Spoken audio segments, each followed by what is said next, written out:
It should have been a regular off-season workout at the end of last April for the TU men's basketball team. But for Jake Heggeland, it would be over just as soon as it started. I walked in and shooting around a little bit, didn't feel quite right. I had been kind of tired all day. It was exhausting to just go upstairs, walk to class. And I remember we did just a two-line four-ball drill. And I went up for one layup and was like, oh, I'm tired. And I went up for the next one and landed and was feeling like I was just about to pass out. And I kind of looked at Coach, and he kind of saw it in my eyes. Okay, something's wrong. He sends me to KC. KC takes one look at me and says, go to the health center. So it was about a 30-second practice, but it was. I'll remember that one for a while.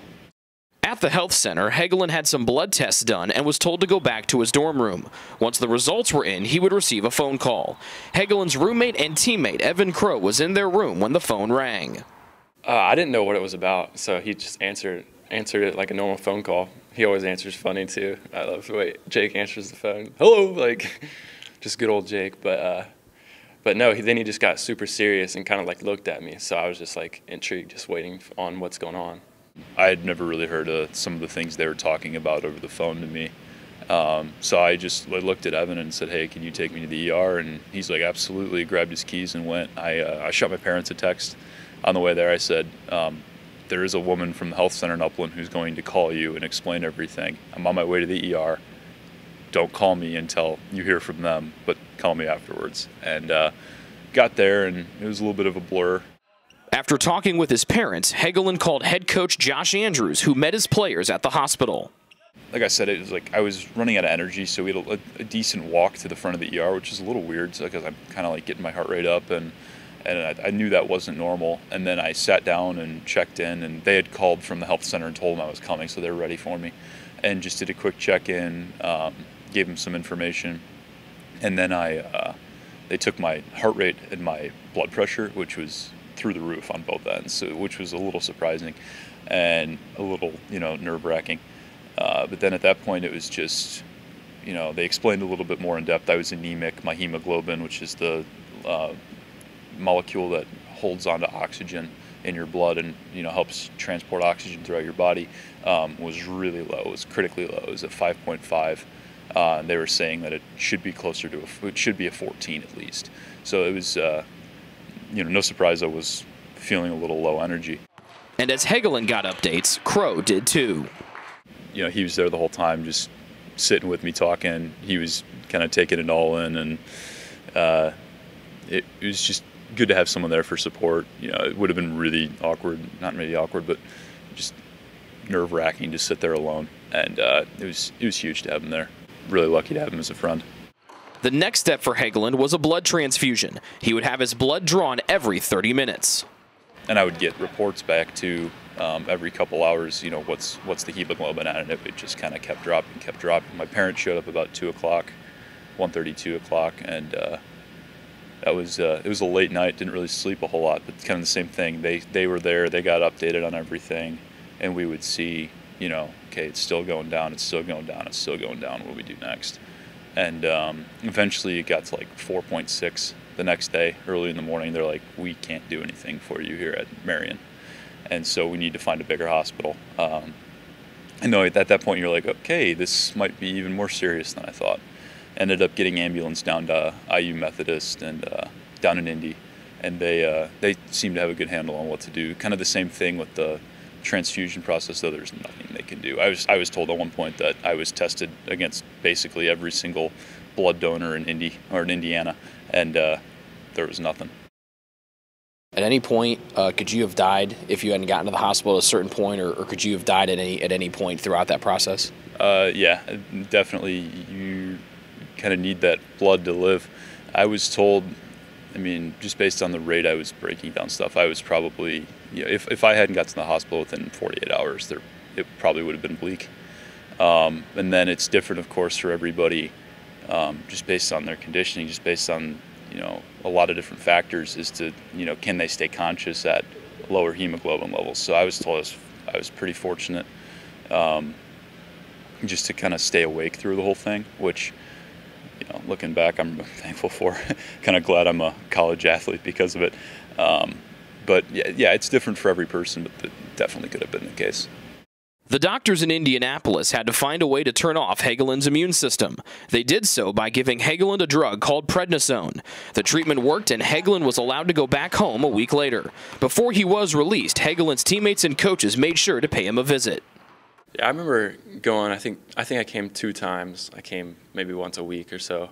I remember at the time I was like trying to become an Uber driver in Indy because I knew I was going to live there that summer. So I would make up some random reason, I'm going to go drive a couple people, and then I'd be driving for like 30 minutes, but all right, I'm going to see Jake real quick. Back home in Illinois, Heggeland's only requirement was to rest. After a few weeks of playing video games and watching movies, he was cleared to do chores around the house. He wasn't allowed to get his heart rate up, but Heggeland could stand and shoot on a basket at a local gym. I was standing like in the middle of the key probably, and shot it up there. I knew it was going to be a little weak, so I put a little more on it. It still didn't even touch anything. It was just like, oh boy, like we've got a long way to go. It was a little nerve-wracking, a little scary at that point. Throughout the summer, Heggeland was allowed to increase his workload both lifting weights and on the court. He wouldn't have any setbacks and was ready for preseason conditioning when he returned to campus last fall.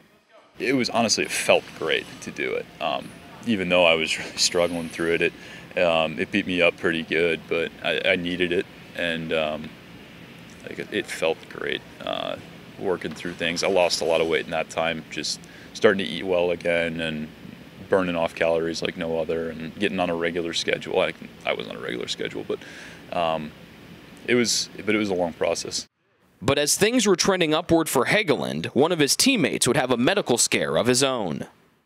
I remember we were running 8s. I think it was probably like the 4th or 5th one, and that's when we really pushed each other. We were really trying to fight, and I was trying to just hang in there with everyone, and I thought I was just being soft, just like getting tired when I'm running.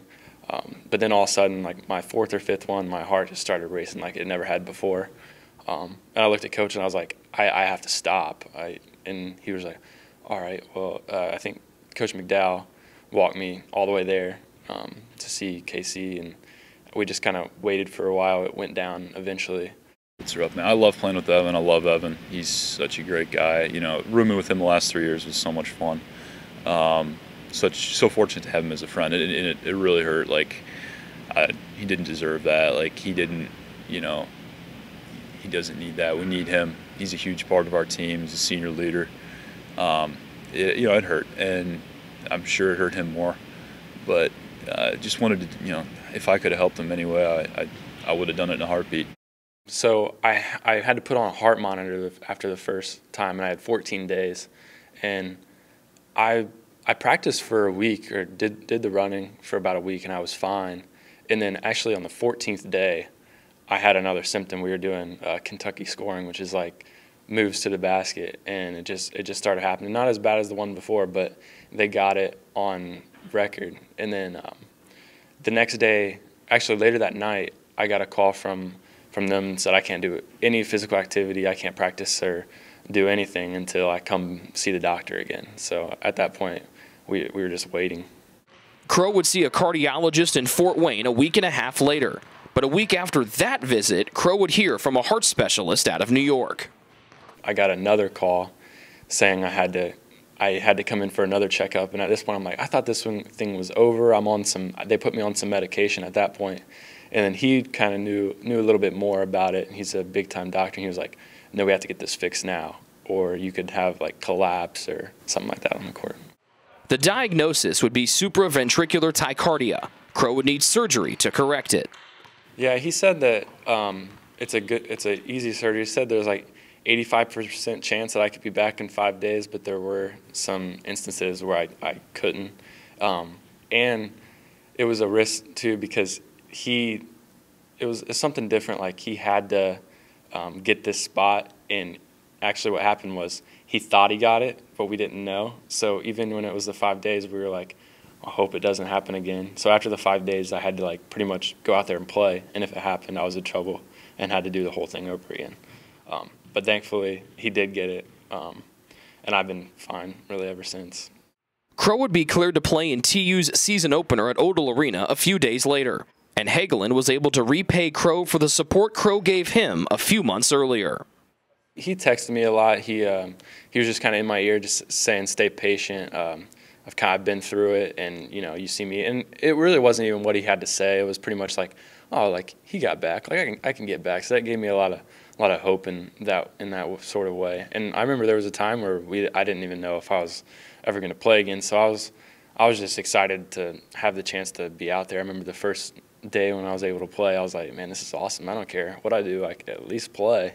I remember I actually talked to the team that night, and I was like, I'm just thankful that, I'm out here with you guys. I got 16 home games guaranteed. I remember it was a big part of that. And I was like, well, this is one of them. I don't have to miss the first one, so that was awesome. This is a story of two friends who helped each other get back on Paul Patterson Court for one final season, one that both Crowe and Heggeland say has been special for both of them. With the Taylor men's basketball team, Rick Johnston, Trojan Sports Network.